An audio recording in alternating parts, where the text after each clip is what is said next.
What is going on, ladies and gentlemen? Randy here with RTS Mobile Gaming, bringing you a fantastic video today. It is the end of Season 2, Day 2, as of 27 minutes ago. So we are doing a recap of Day 2, kind of a progress update, and some tips and tricks to help you stay on track.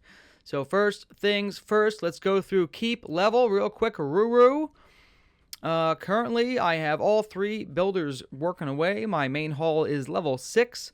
I am saving up resources to get to level 7. That's all I need right now is a little bit of wood and stone and ore.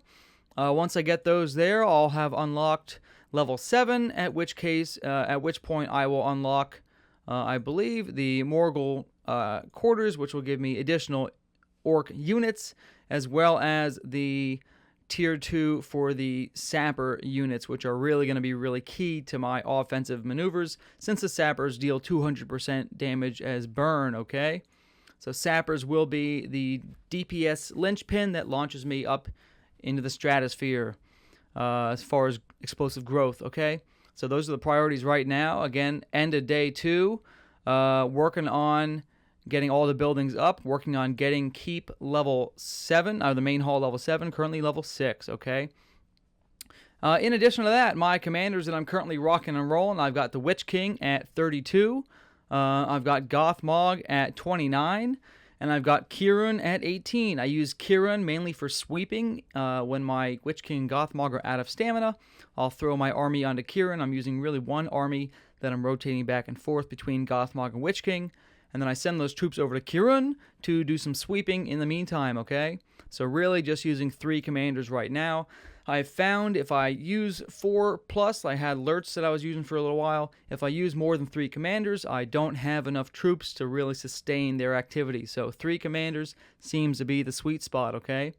As far as units that I'm actively using right now, I'm sure you want to know all about those. I am using most of the Tier 2 units that are open to me right now. I'm using the Stalkers, which are the Tier 2 Orc unit of choice that I kind of announced pre-Season 2. The Trackers I'm using just because they're significantly tankier than the Stalkers, and overall they're half-decent troops. And then I'm using Breakers, which are Tier 1. They actually do slightly less damage than the Stalkers, even though Stalkers are Tier 2. Their damage is physical. Even though their damage range is much higher, their damage is physical. So the Stalkers do slightly less damage after mitigation, and then the Breakers that do burn damage, I have them at 94% burn damage here. Overall, 1-to-1, they're doing maybe 10 to 15% lower damage than my Tier 2. They train at the same speed. They're a little bit cheaper to train, so I'm finding them to be a solid unit. I may start using the Bruisers or the Tier 2 version soon as well, but right now I'm just sticking with the Breakers, okay? Those are the 3 units I'm using the most of. I am training Orc Crossbowmen every now and then that I throw into my Gothmog's March. It really depends if I'm hard up for troops, okay? What else do you guys want to look at? Let me think about that. Okay, let's look at the power chart. Let's look at the rankings. I'm sure you're interested to see where I'm at. I'm still rank 1 ring level. Jay Mills has caught up. He's doing a great job catching up to me. Personal production, I'm still a little bit ahead of him. I'm working on passing him. I should be at about 13,500 in about 15-20 minutes when I'm done burning my stamina on my King and my Gothmog. So overall, you can see that Jay Mills with Rohan is slowly catching up to me. He is very active. He has some very strong commanders as well. And he's actually somebody who I've been enjoying talking to over the past couple days of competition. So I'm looking forward to some great activity and fighting with him in the later season. Stay tuned for that. It's going to be some amazing battles to come.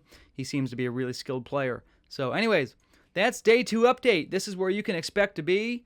My free-to-play is a little bit lower. I'll do an update on my free-to-play for Day 3. So tomorrow's video will be for my free-to-play account. I actually did cave on the free-to-play.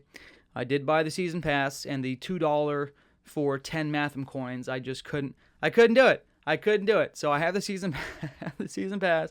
I bought the $2 Matham coins. All right, go away. But that's all. That's it. I'm not going to buy anything else. All right, but I couldn't get away from that. So anyways. All right. Love you guys a long time. Like and sub. Randy out.